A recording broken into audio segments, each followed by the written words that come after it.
Bonjour à tous, on se retrouve aujourd'hui dans un nouveau tutoriel. Cette fois-ci, comment réaliser une technique qui s'appelle le mokumegane. Et vous avez aussi la technique comment réaliser donc ce bracelet manchette. Je vous avais déjà fait des vidéos pour vous montrer comment je réalisais mes bracelets manchettes. Mais aujourd'hui, ça va être sur comment réaliser donc ce mokumegane uniquement avec de la pâte cernite translucente. Donc vous allez prendre votre pâte translucente blanche. On va avoir besoin d'encre pignata, de paillettes iridescentes et de feuilles de cuivre ou de or, enfin ce que vous avez, moi c'est plus feuilles de cuivre.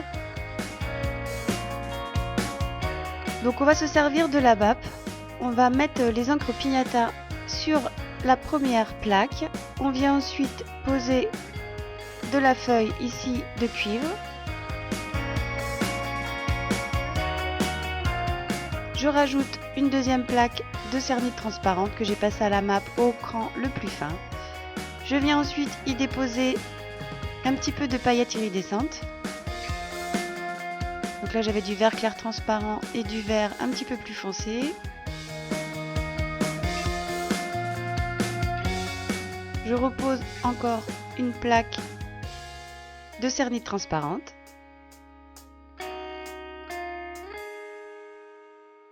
Je roule un petit peu pour chasser les bulles d'air, comme vous pouvez le voir, entre les différentes plaques superposées.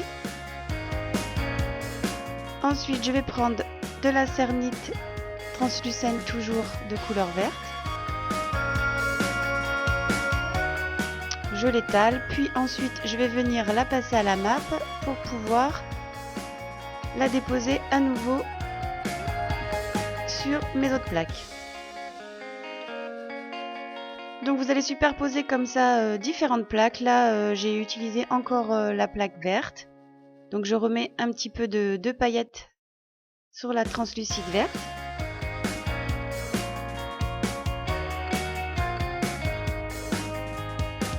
On réalise comme ceci plusieurs couches.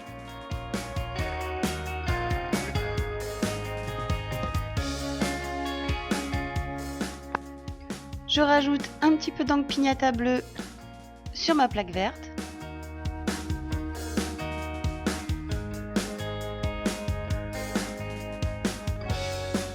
Encore une plaque de cernite transparente. J'y ajoute encore une feuille de cuivre et une dernière plaque de cernite transparente. Donc on va passer à la découpe. Je vais couper donc en 4 morceaux le mokumi. Au début, je coupe donc en 2.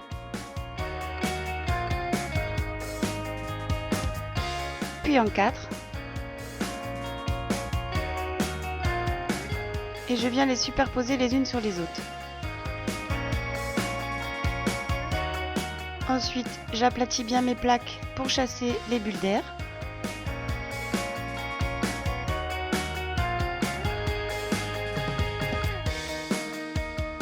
Et à l'aide d'un porte-pièce, je vais venir créer des motifs à l'intérieur de la superposition de mes plaques.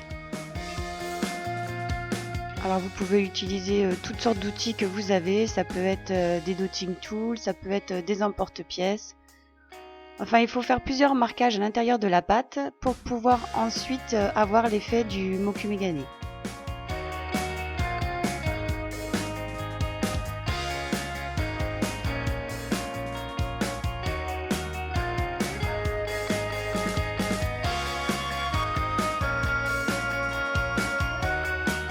Ensuite, je vais prendre un petit peu de pâte blanche, donc de la cernite blanche, ici c'est de la cernite one, que je vais insérer à l'intérieur de mes petits trous que j'ai créés pour donner un peu plus d'effet sur ma pâte.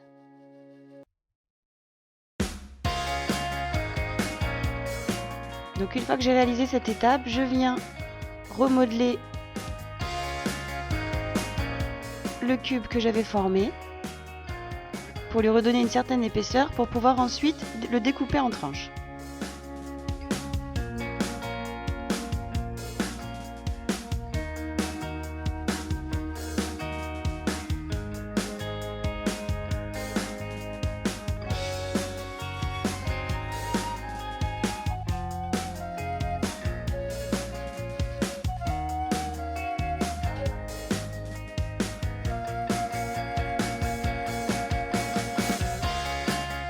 Donc je découpe plusieurs tranches que je vais venir ensuite assembler pour pouvoir former une nouvelle plaque.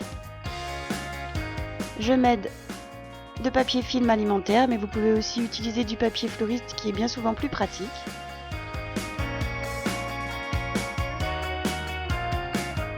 Là, avec un morceau de pâte qui me reste, je vais donc enrouler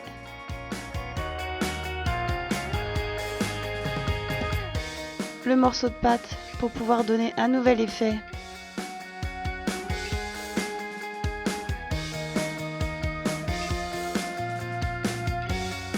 Pour pouvoir réaliser une pièce centrale que je vais déposer sur le dessus du bracelet.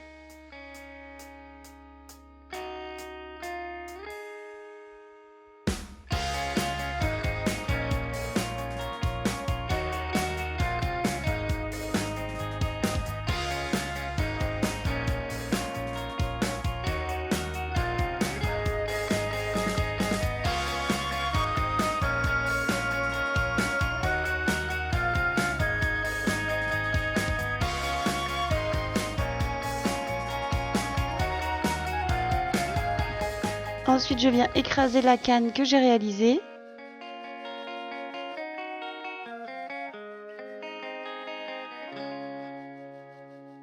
M'aider d'une plaque de texture pour pouvoir créer le motif que je souhaite donc réaliser pour la pièce centrale que je vais déposer sur mon bracelet.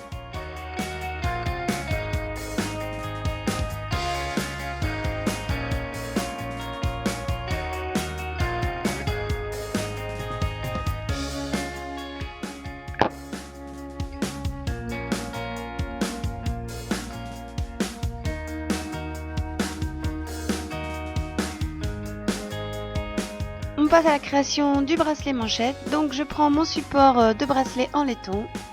Je prends de la pâte Cernite blanche No. 1 et je viens comme ceci l'appliquer sur le support.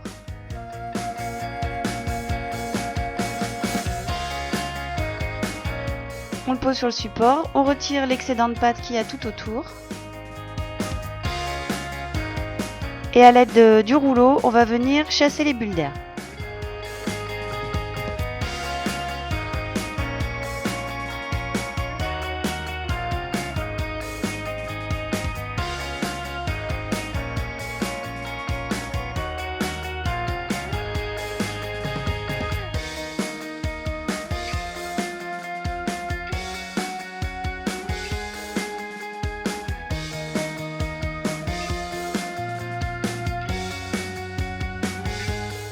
On va venir ensuite prendre notre plaque de moque mégané qu'on vient de réaliser et on va venir découper une longueur et une largeur dans cette pâte pour pouvoir la déposer à nouveau sur le bracelet.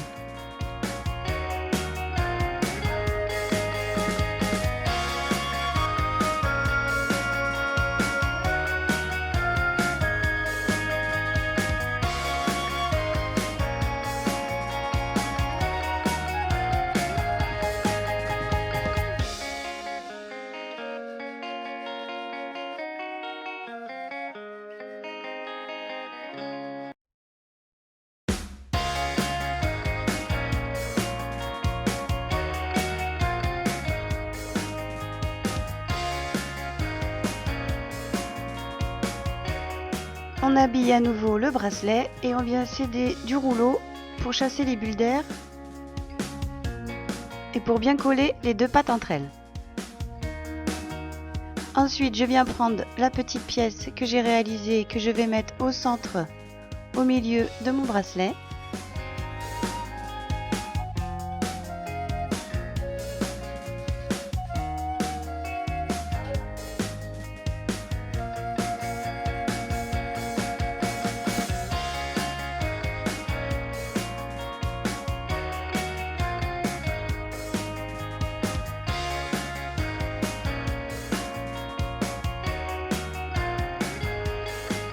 Puis avec les restes de pâte de la découpe de mon bracelet, je vais venir former donc une petite lanière, une petite bande que je vais venir découper.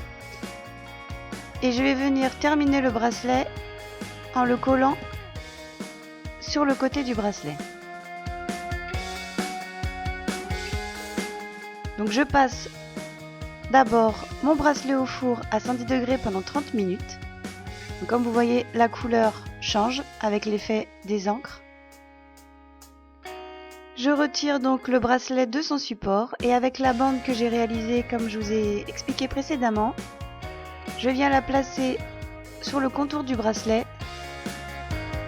pour pouvoir habiller l'extérieur du bracelet. Donc vous déposez ce morceau de pâte qui est des restes de pâte de votre mokume-gane et vous venez habiller comme ceci les deux côtés du bracelet.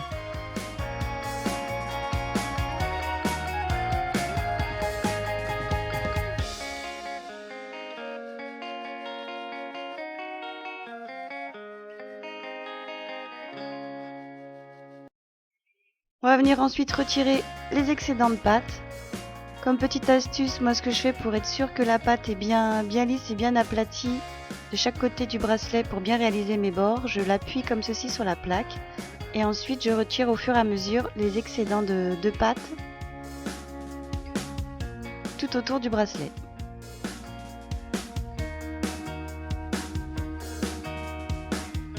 Une fois que vous avez terminé cette étape, il ne vous reste plus qu'à passer votre bracelet pour une deuxième cuisson au four, toujours à 110 degrés pendant 30 minutes. Puis ensuite, ça remet de patience, poncer tout l'intérieur du bracelet et de vernir les extérieurs. Voilà, donc là je vous montre les effets. Là j'ai habillé donc le pendentif pour pouvoir ensuite l'insérer dans un cordon ou sur une chaîne.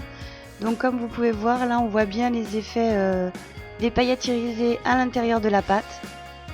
Donc ça fait un très joli effet au soleil quand on le porte.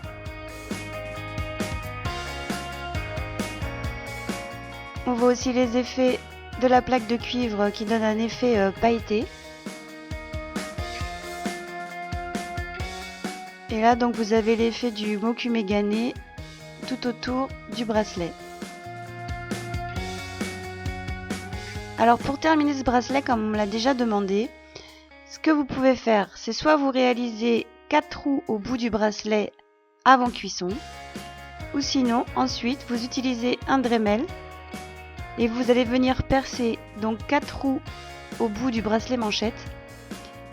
Et moi je viens y déposer des œillets que je viens coller au bout du bracelet. Et ensuite pour le fermer, soit vous pouvez y déposer comme ceci un ruban, ou sinon vous pouvez utiliser aussi un fil d'élastique, ce qui vous permet comme ça d'ajuster le bracelet pour celles qui ont des poignets un peu plus fins ou un peu plus gros.